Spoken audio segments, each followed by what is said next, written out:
Hi, this is Amy and Melissa. We are a couple of retired Texas teachers who are CALTs, Certified Academic Language Therapists. We started our own businesses, and now we have a podcast called The Dyslexia Duo. So join us for our informative podcast, where we'll delve into dyslexia, covering the topics that affect parents, therapists, teachers, practitioners, and anyone who wants to learn more. We'll guide you through everything you need to know, from the first signs to the intricacies of dyslexia curriculum placement and beyond. This season, we will cover the referral process, what to expect when your child or student is dyslexic, the generational impacts of dyslexia, and how to support those affected. Come join us!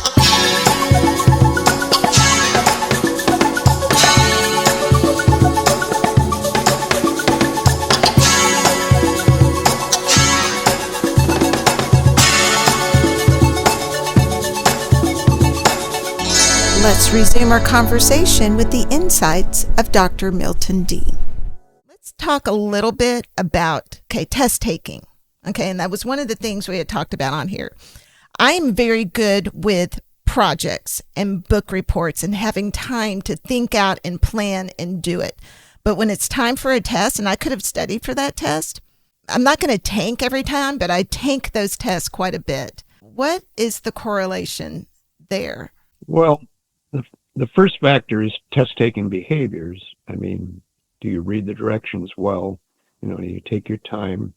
Impulsive behavior on a test is not going to result in a good score. So ADHD behaviors can make it worse. ADHD behaviors kind of slow down, like getting your homework done. Mm-hmm. So your speed at which you can do it and do it well, they may need extra time. So those are more test-taking behaviors. On the memory side, a lot of students, even though they make an effort, are not studying or memorizing effectively for a test, even though they have the memory ability to do it. So if I ask, my first question with middle and high school students that are not doing well on classroom tests is, parents say, yes, they study. I even help them study.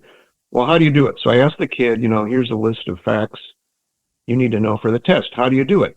Typically the answer is, I just go over this list over and over again. I try to memorize it, A, B, C, D, kind of just rote memorization. Well, that's kind of fundamental and basic. We kind of start out with that. But if you're in high school and that's the only way you're studying, even if you remember that list, you're not going to do well on a comprehensive test. But even so, you're not going to remember it as well as you can if you were doing better, more effective memorization and study strategies. Yeah. So with a kid like that, first thing I do is say, okay, here's a list, do it your way. You give them a minute or two to memorize a list of words. And, I went over them over and again, And we wait a couple minutes and, and I set it up so that their typical retention is about 50%. Oh, you only remembered 50% even. I ask them, how well do you think I think I got them all. A few minutes later, it's only 50%. And then I try one using a strategy and I say, okay, let's use this strategy now, where you're not just going to go through the list over and over again. You're going to do something different. So sometimes we have them picture the item. Sometimes we have them make an association. So it's something different. We're making more associations with it. It's going to make it more memorable. Mm-hmm. There's different ways of doing it. I don't think we need to go there today. And then we come back, and suddenly their retention jumps to 90%. Mm-hmm. Suddenly you got their interest. And so my point is with them, if you learn better, more effective study strategies, you don't even have to pound your head against this list for 2 hours. You could be done in less than an hour and remember it better. Yeah, we can find strategies that'll make that difference. I'm thinking maybe we need to teach our students how to study, teach them study skills, study strategy. I know that was a thing when I was in college for all the incoming freshmen. We had to take study skills as a course because we're coming in as goofy freshmen, thinking parents aren't there to make us study. But is that something that maybe we should bring back in? Yeah, the problem is most study skills are too simple, and the people teaching them don't understand how study skills work with how your memory works.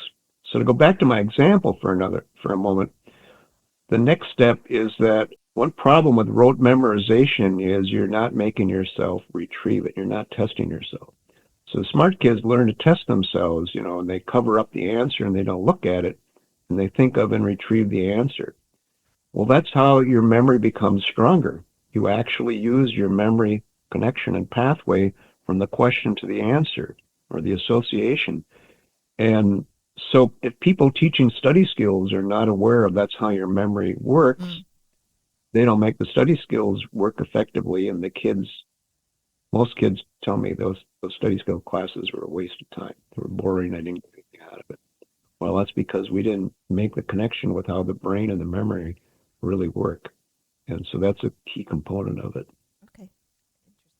Is that something that you offer a training on? Well, there's some of that in my book, Helping Students Remember. There's methods in there for making that connection. Yeah, I've offered trainings on memory interventions. They don't get requested very often, even by psychologists or special ed teachers, but whenever we do them, they think, oh, I didn't know that. It's like even giving your kids in class frequent quizzes forces them to retrieve the information. So don't just tell them, go study that list. Let's do a little quiz.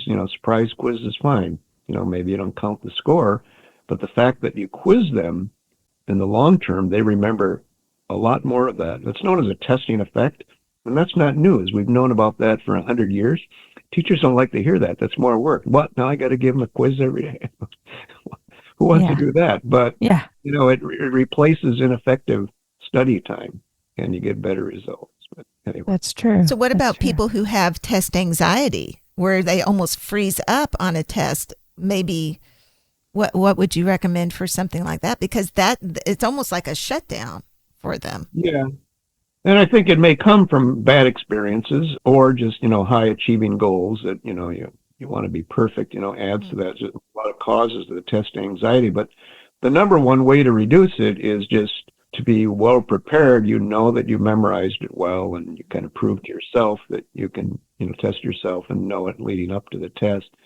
So if you feel well prepared, that'll help reduce it. But with some cases, that's not enough. And severe cases, one thing you do, those kids kind of need some time, a few minutes before they start taking the test, either outside the classroom, even inside the classroom.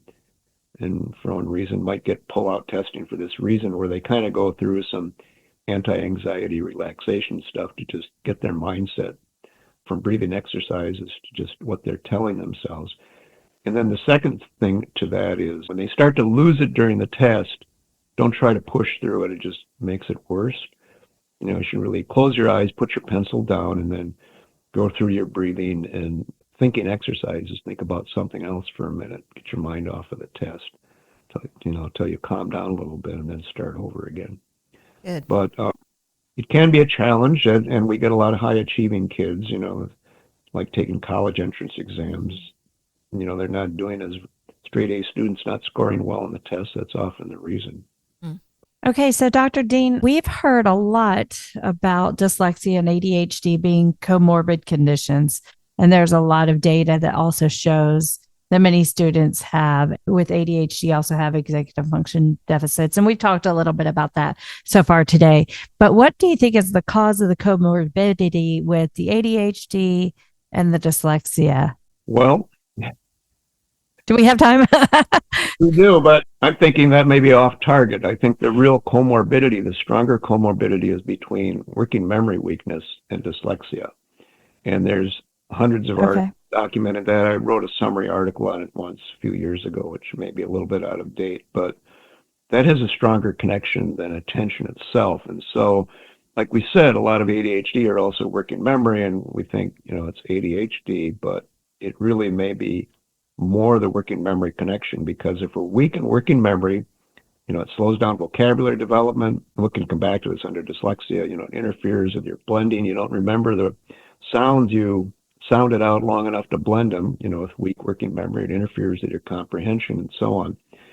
And the other reason I say this, I was just looking at some data from the Pfeiffer Assessment of Reading, which is really a dyslexia test. And he had some interesting data in there in that kids with dyslexia were getting significantly lower scores on the overall reading scores on his dyslexia test, like 2 standard deviations lower.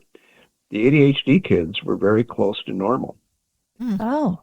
they were closer to normal than I even thought they would be. And that's a very good dyslexia test where he's not just testing your reading skills, but he's testing, the phonics part, he's testing the working memory part, and it all gets integrated in there. And when you get that integrated score, they're not looking that deficient. Now, they may still hate reading because it's boring, but they can actually, if they're not dyslexic, they can read well. They might score low on reading comprehension because, again, it's boring, they don't read much. So it's a little bit of misleading. So it's yes and no. I think with ADHD, you don't know if that's also impacting their reading, especially the point of it to a disability or dyslexia. And if it is, you would better know where their working memory stands. And going back to my dissertation research, that was really on how the executive functions were affecting their reading comprehension. And so, especially with ADHD, I think the bigger problem is comprehension as opposed to just decoding, in fluency. They can probably read okay orally. That's not the problem. Interesting. That actually makes a lot of sense when you think about the different kids. For me, when I think about the different kids I've worked with and the different profiles I've seen when I've looked at assessments and I see how they perform, that really, there's a strong correlation. I see what you're talking about there. Yeah, and in reality, attention for most of them is going to be impacting their math and their written expression more than it's impacting their reading. That's really fascinating. That's fascinating. So then does dyslexia impact the working memory? Well, causality-wise, the working memory, if weak, is certainly adding to the dyslexia, but is not necessarily the main cause. Okay.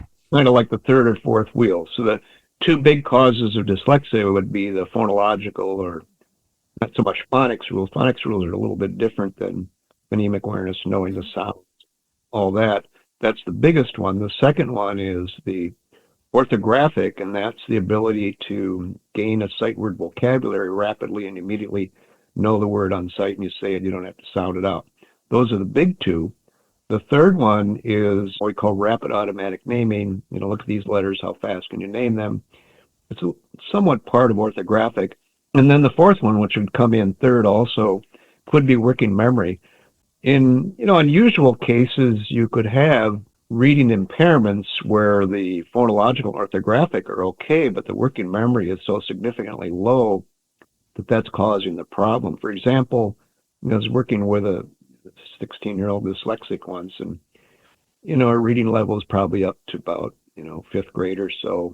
But anytime she'd come to a new word and she'd sound it out, maybe 4 or 5 sounds or syllables, and then she'd get to the end of it, and then she'd get a blank look like, I just forgot what I sounded out. And she'd have to go through it again, and then sometimes it wouldn't be the same.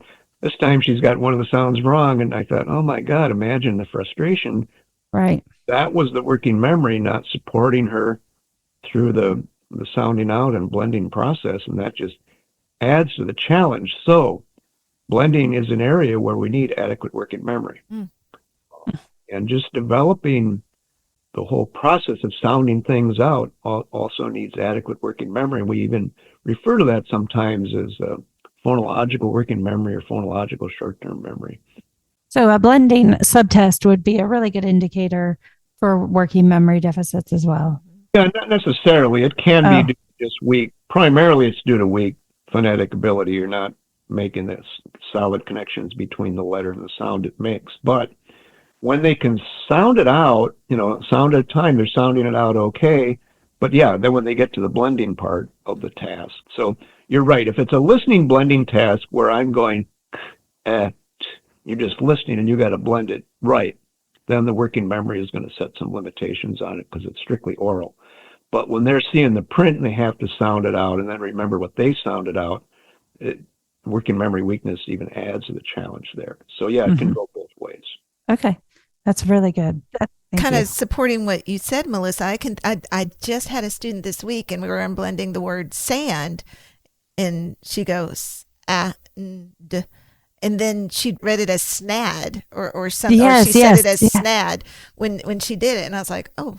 Or Dan's. Yeah, I've had that happen. Yeah. So that's interesting. If I can interject this, most people are unaware of this. When you see something like that happen, you should do this. So I'm going to give you a few words, and I just want you to repeat them.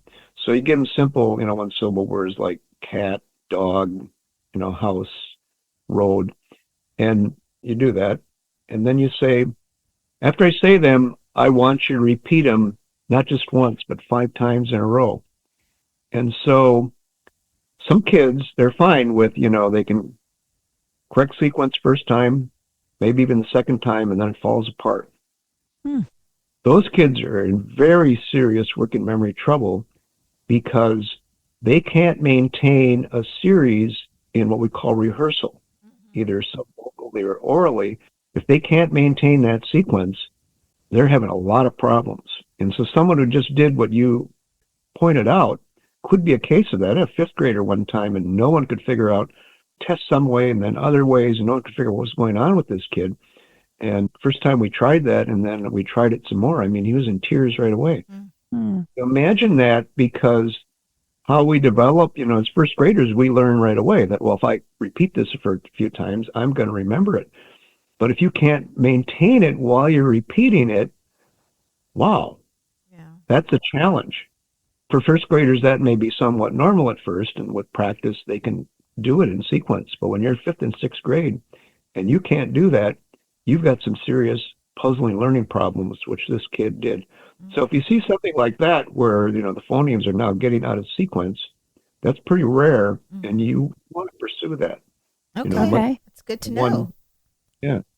Very good to know. So then we practice that. And then if that is showing, if they can't repeat those words, then we know that we have a more severe working memory problem. And then we can maybe do some of those working memory activities like you discussed earlier. Yeah, you'd actually practice rehearsing. Okay. How to do that. Yeah. Okay. That sounds great. Thank you. Because I have a student right now who's just like that, just like what Amy talked about too. So thank you. We'll be right back after a word from our sponsors. Hi, this is Melissa with Kids First Dyslexia Services. I am excited to share with you my private practice. Kids First Dyslexia Services is a private practice that specializes in dyslexia therapy.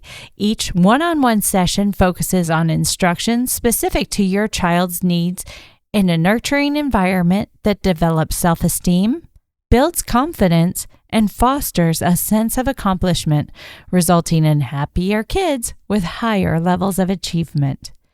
We provide a professional, personalized experience, always putting the child first. We value the relationships with both our students and parents, because strengthening skills and overcoming hurdles to achieve desired goals and success is a team effort. For more information, please visit www.kidsfirstdyslexia.com. That is www.kidsfirstdyslexia.com. Hi, this is Amy Rodenroth, and as part of the Dyslexia Duo podcast team and owner of Discovery Dyslexia Services, I want to talk to you about my business. Our COUT-trained team offers expert virtual or in-person therapy located in Prosper, Texas, using proven dyslexia curricula like Take Flight, Build, MTA, Alphabetic Phonics, and Reading by Design. We also provide crucial independent evaluations and advocacy services. Don't wait. Empower your child today. Visit www.discovereed.com to learn more. That again is www.discoveread.com. Discovereed, covering all your dyslexia needs. Let's return to the show. Well, we're getting towards the end of our list of questions, and No, we have a lot more. We'll have to have him back. Yeah, definitely. But we always like to have a couple of the same questions that we ask all of our guests. Is our audience really loves, and I have a coworker that works with me. She goes, stop asking what books they like, because my husband's getting tired of me ordering books off of Amazon. But what are books that, you would recommend to others in addition to or outside of what you've written, or articles or websites, anything like that? Well, I think the best book for ADHD for parents and adolescents and others that want to learn more about themselves and develop better habits. It's called Smart But Scattered. Have you heard of that one? Smart Yes, but we have. Yeah, I think it's in its maybe third version. Certainly been revised at least once. And so that's a good, readable, comprehensive book. There's lots of books on ADHD and improving, but that would be the number one I can think of.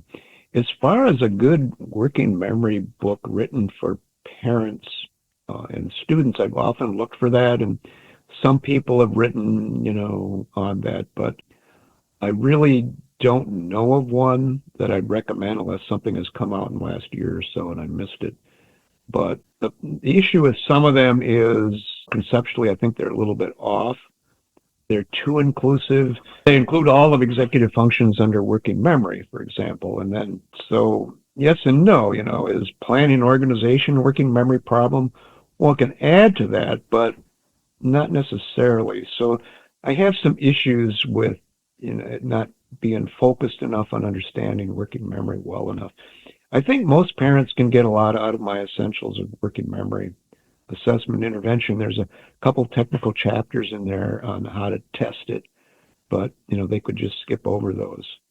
What other areas were you looking for? And maybe some articles or websites that you could drive people to? Well, here's a really good tip. So what if we want to work on it independently, for ourselves or for our children? There are two websites. Lumosity, most people have heard of Lumosity, general brain training website. But actually the better one for working memory and attention is called Brain HQ, as in brain headquarters, brain, letter H and then Q, Brain HQ. And they've often been criticized for overstating their claims of improvement, but I stand behind several of their exercises because I know they've drawn several of their, call them games, but their exercises they've drawn from research-based evidence. And those would be some of the more challenging ones on there that people might want to avoid when they really should be doing them. And sometimes they kind of have mislabeled their really challenging working memory, but they call it something else. Mm-hmm.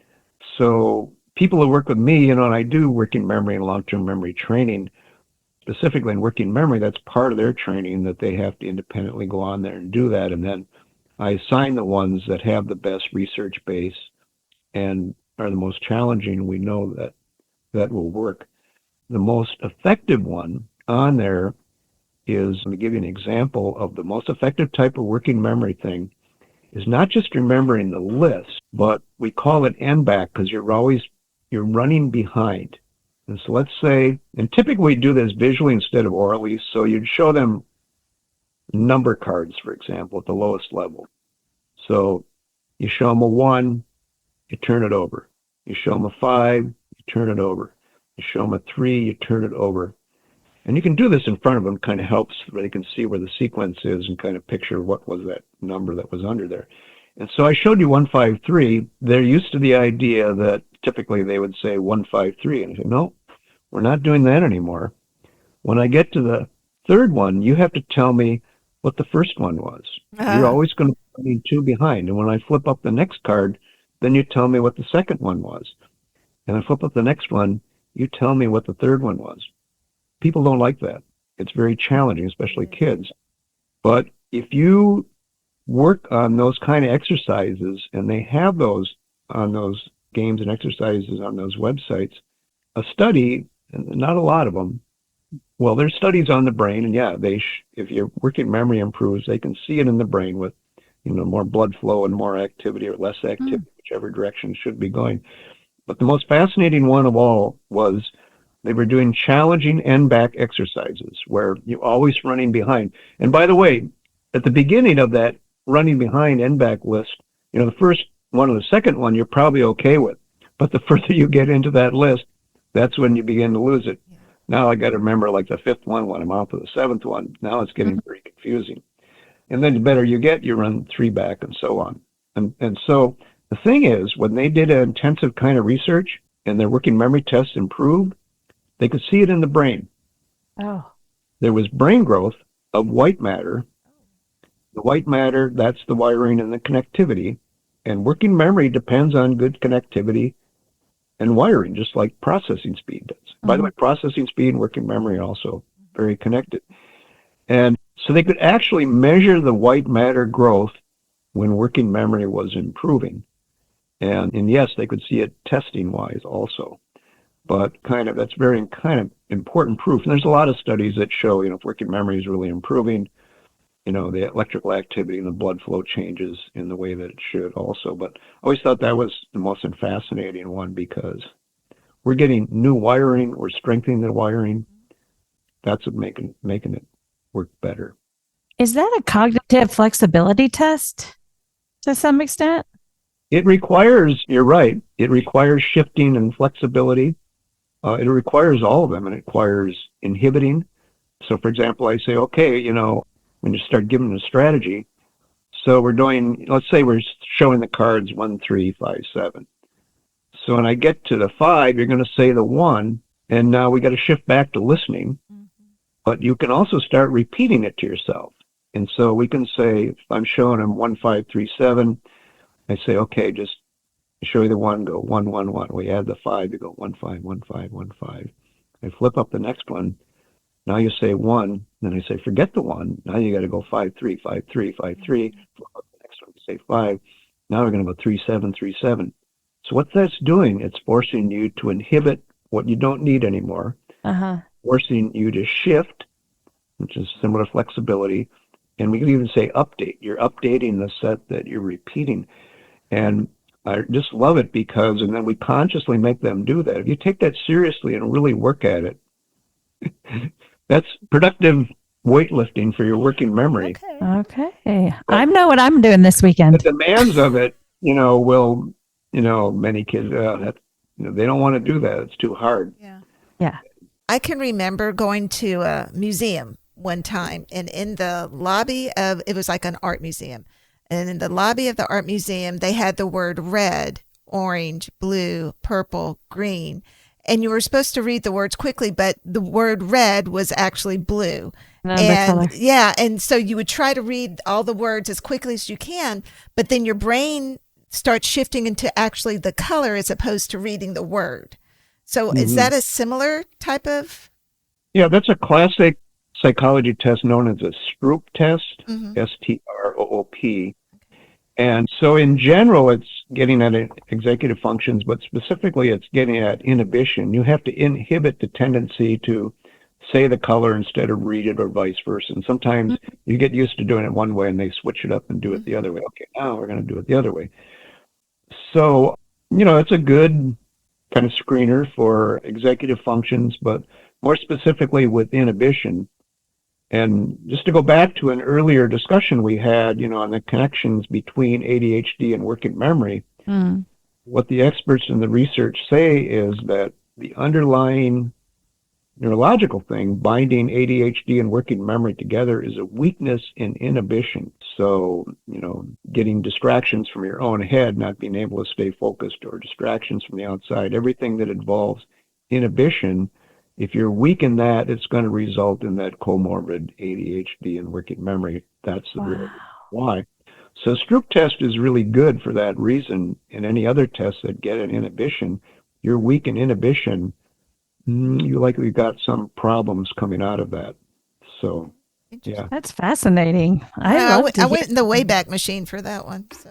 Well, I was thinking of, Amy, you brought up an example. My example would be like thinking about phone numbers back in the day before you put it in your phone and your phone just remembered it. I remember friends telling you, okay, my phone number is blah, blah, blah, blah. And so you're like, okay, it's 972, da, da, da, da, da. You go through and tell it to your head over and over and over and over again. And you could hold those 7 numbers in your memory. So I was kind of thinking of that, but now I don't think I could remember 7 numbers in a row because my working memory is so poor.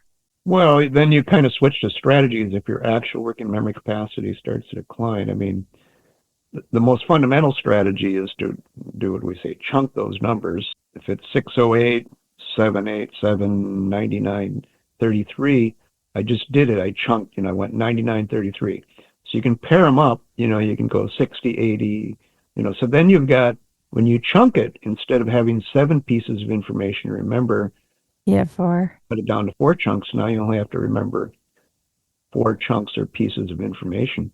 And that's why experts appear to have advanced working memory when in fact they do not. First of all, their expertise makes the cognitive load a little bit less.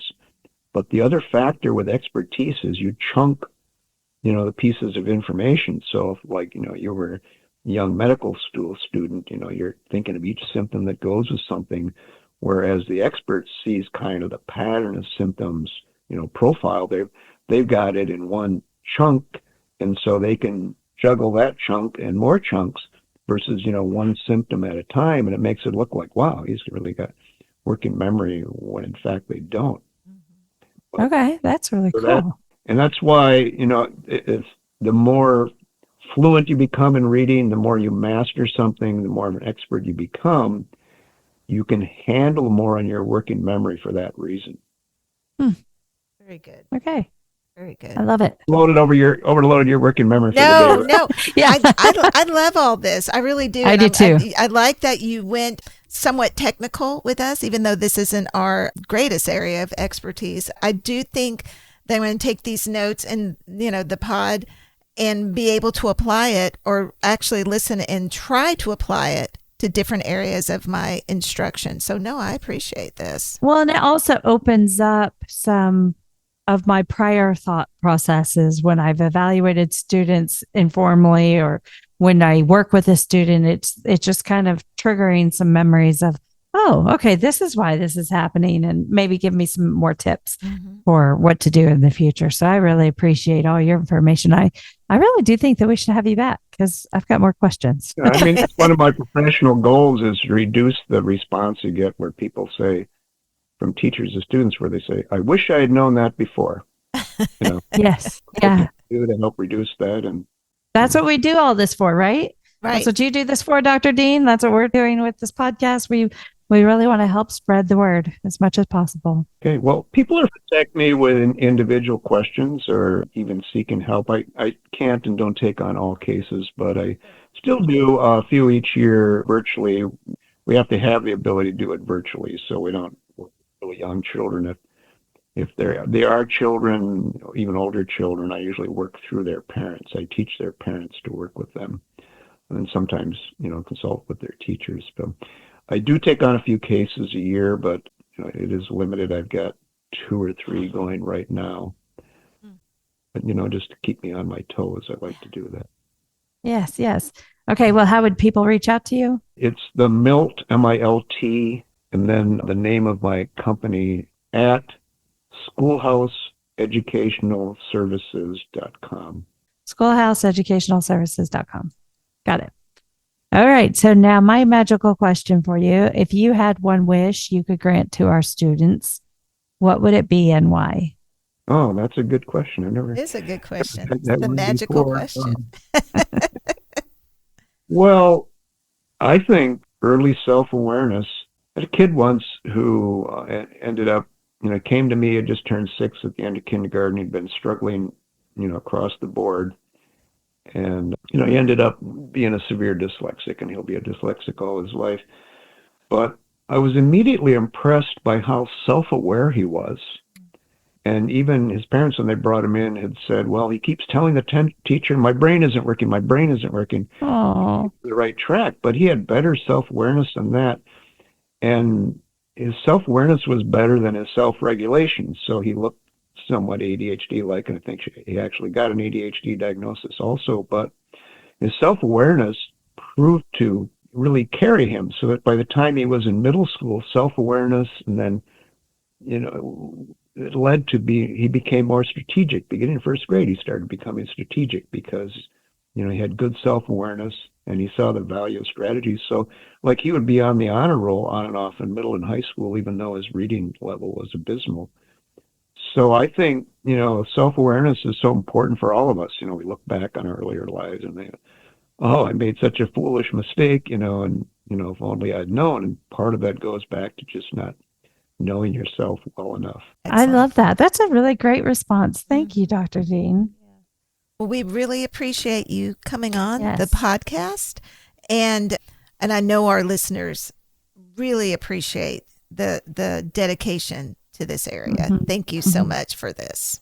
Yeah, you're welcome, and thank you for the opportunity. Yeah, no problem. So this is Amy. And Melissa. And we're the Dyslexia Duo. We'll see you next time. Thank you. Bye. Bye. The Dyslexia Duo podcast hosts are Amy Rodenroth. Melissa Dehn. Our producer is Greg Rodenroth. You can find us on Facebook at The Dyslexia Duo. Email us any questions or comments at thedyslexiaduo@gmail.com. Awareness is so important. Share this podcast with your friends, Family, and teachers. thanks for joining us. Bye.